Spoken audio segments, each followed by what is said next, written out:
Here with WaterLogged on behalf of saltwateraquarium.com, and today I'm going to share with you some of my top colorful saltwater fish.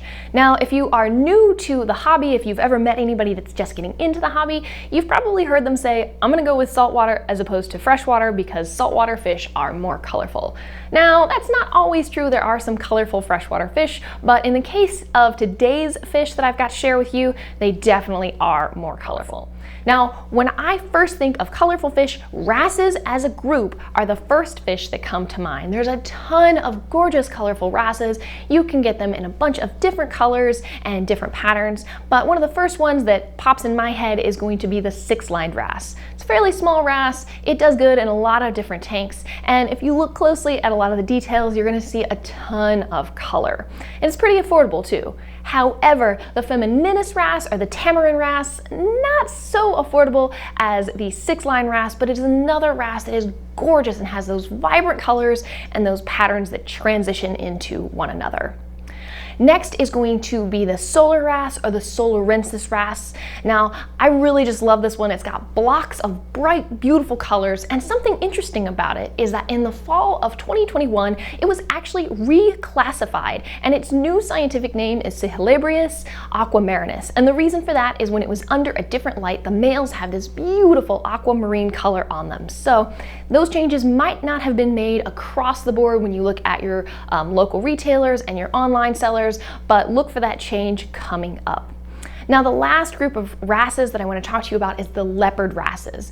Now, they're pretty cool fish. However, they don't have the bright, bold colors of some of these other rasses.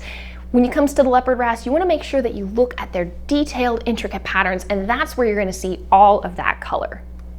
Moving on to angelfish. You know, I used to work at a local fish store, and people would always come in and go crazy over the flame angels. It's a bright, vibrant red fish that is going to stand out in almost any aquarium. They're going to be very, very easy to spot. However, my favorite angelfish is got to be the coral beauty. I just love the rainbow of colors that you're going to see in these fish. Now, a little bit larger of an angelfish is going to be the regal angelfish. Something cool about these guys is that depending on where in the world they come from, their colors and their patterns might be just slightly different than each other. So if you're thinking about getting a regal angel, make sure that where it's coming from is the color and pattern that you want for your tank. Moving on to basslets. Royal grammas, I feel like that's a fish that we all see at the local fish stores. They're just a bright pop of color, kind of like those flame angels. They're easy to spot in just about any tank, and they're good in most sizes of tanks. Plus, they're easy to find and they're definitely affordable. Now, the candy basslet, on the other hand, not as easy to find, a little bit more of an advanced fish for you aquarists out there, but they are bright and colorful, and I love their patterns. They kind of remind me of eating cotton candy in the summertime.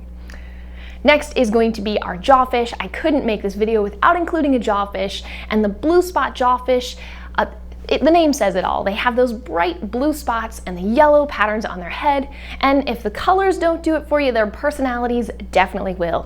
These guys aren't necessarily a beginner fish, so make sure you do your research if you are considering getting a blue spot jawfish. All right, to round out my list today are going to be gobies. The Bella gobi, I feel like they were pretty popular a couple years back in local fish stores, and I haven't seen that much of them, but I really fell in love with them. I like their bright pinks, and on their face they have that intricate pattern and detail, and I just think they really stick out. However, I know a lot of people that got them had issues with them dumping lots of sand and substrate on corals, so use caution if you've got a coral tank and are considering one of these Bella gobies. The last gobi on my list is the mandarin gobi. I'm sure that's one that everybody has seen or they've had their eye on at some point. Kind of like those leopard wrasses that I mentioned earlier, all of the color is going to be in the small details on that fish. It's not a big fish. It's not going to get as big as, some of your wrasses or the angelfish, but if you look at it, oh, it's just splendid. So If you're looking for some colorful fish to add to your tank, consider one of these, but before you buy any, make sure that you do your research first and are well prepared for the fish that you're gonna buy.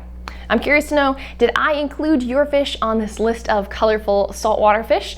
Leave a comment, let me know. If not, maybe I'll have to do part 2 of colorful saltwater fish. Thank you so much for watching. This has been Hillary for WaterLogged on behalf of saltwateraquarium.com. I'll see you next time.